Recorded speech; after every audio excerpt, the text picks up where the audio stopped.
O alerta.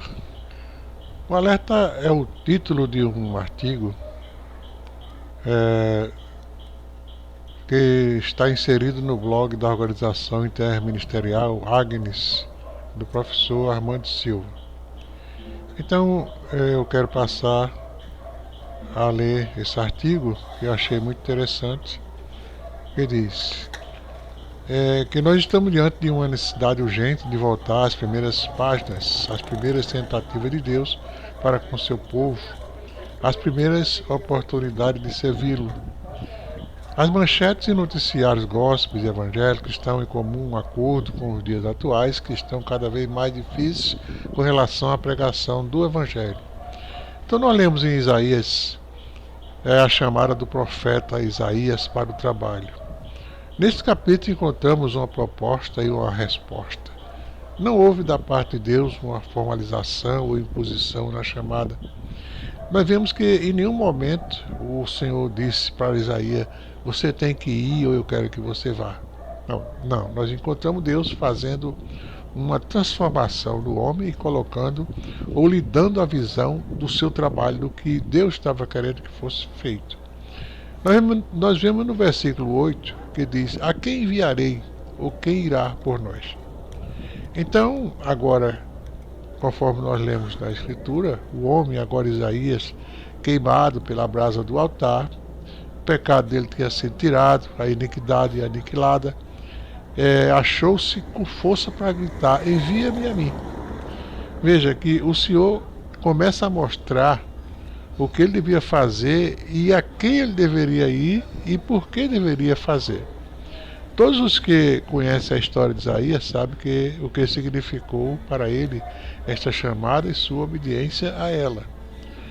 Então agora, veja só, sem querer entrar em detalhes dos dias que transcorreram entre Isaías e Jesus, mas trazendo o mesmo sentido nesses dois personagens, nós passamos por cima de todos os processos da expiação e agora encontramos o Senhor Jesus com seus discípulos fazendo uma outra chamada, e mais tarde vários outros auxiliares.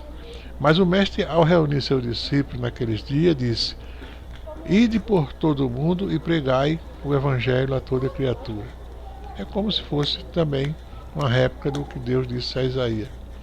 E Jesus esclareceu os objetivos e resultados que haveria de surgir em cumprimento desta ordem que ele estava dando. Quem crê será salvo, quem não crê será condenado. E mais tarde, nós vemos mais ainda que ele deu ferramentas poderosas para a realização dessa obra, ou seja, deu poder para que aquela obra fosse executada, poder para expulsar demônios, curar enfermos, etc. Em consequência da obediência à ordem, à pregação da palavra de Deus, conforme o versículo 17, quando nós passamos a olhar o poder da penetração da palavra do Evangelho entre os povos daqueles dias, ficamos a perguntar, como perguntaram os cretenses e árabes, entre outros: o que quer isso dizer?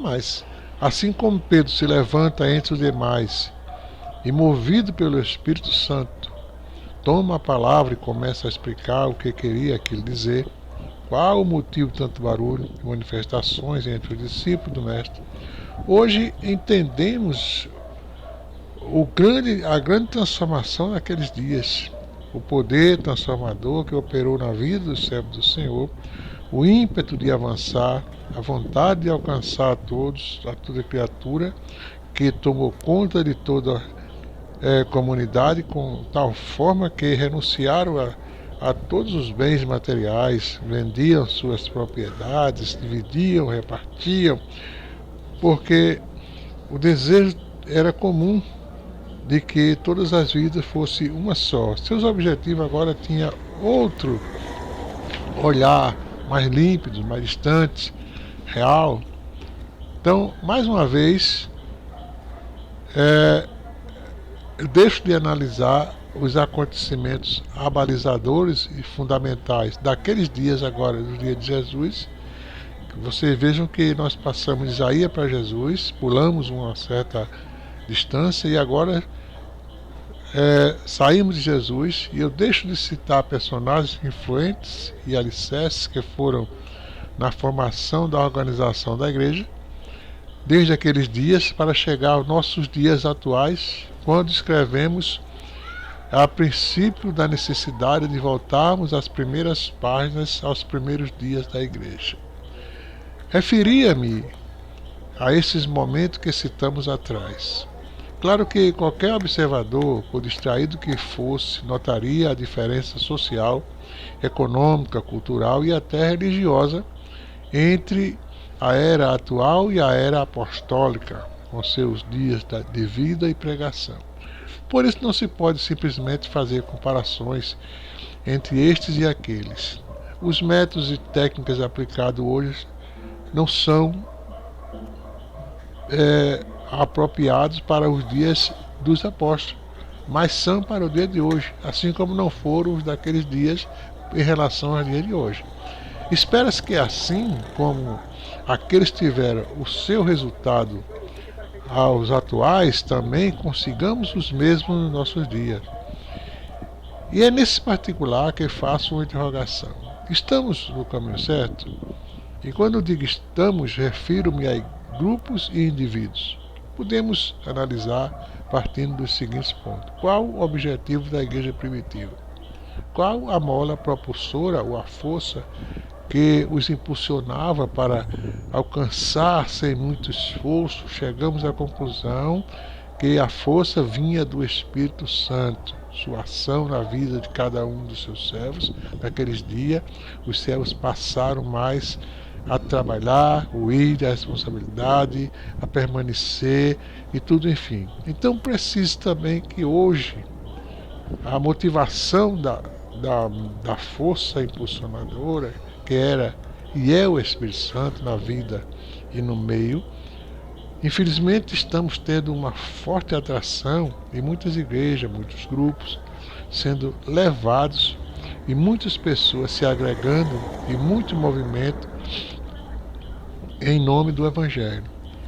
Sem outra vez entrar em detalhe no momento em que faremos mais adiante ou em outro artigo, verificamos que existe uma troca de intenção, uma inversão de valores nos meios ditos evangélicos.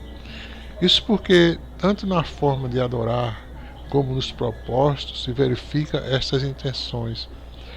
O desejo desenfreado de ter uma igreja sempre maior, sempre mais bonita, sempre mais e mais, mostra a interior intenção dos comandantes atuais de determinadas igrejas.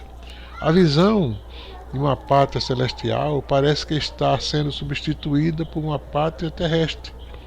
Não podemos deixar de reconhecer a necessidade de acomodações para os fiéis adeptos, assim como também o conforto e o abrigo para amparo e ajuda social. Mas isso não invalida o olhar primordial para a missão principal da igreja, que é o ID. A transformação da liturgia também merece uma observação séria, um olhar mais aprofundado e comparativo com as origens e as recentes igrejas.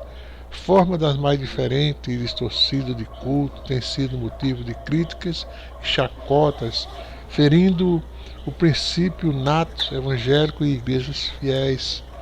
A necessidade de um despertar individual e coletivo em nossos dias é premente e urgente, por que não dizer uma cobrança de Deus aos crentes fiéis.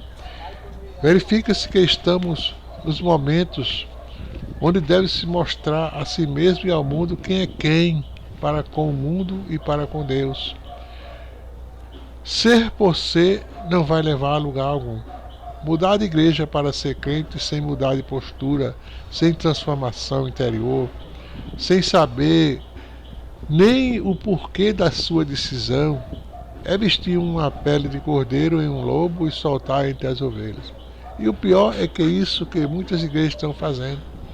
Hoje chamado de enganando, brincando de salvação e de ser salvo para encher a igreja de enganados e perdidos. Isso tem um preço diante de Deus. Além de perder o foco do trabalho, ainda coopera com o fracasso dos outros. Então, podemos concluir dizendo: levantai vossos olhos e vei dos campos, diz o Senhor. Então, esse artigo tem o propósito de comparar a chamada de Isaías, que Deus chamou, não dizendo venha Isaías, não, Deus colocou diante do homem a necessidade, transformou, limpou, deu forças. Jesus fez a mesma coisa com seus discípulos, mostrou o idem, deu força, deu ferramentas, e hoje nós estamos nesse mesmo trabalho do idem e temos essa ferramenta que é o Espírito Santo, mas infelizmente nós estamos vendo a distorção e o caminho errado que as igrejas, através dos seus comandantes, estão tomando, mas isso é uma cobrança séria diante do Senhor. Que Deus abençoe e volto a dizer, levantai vossos olhos e vede os campos, diz o Senhor.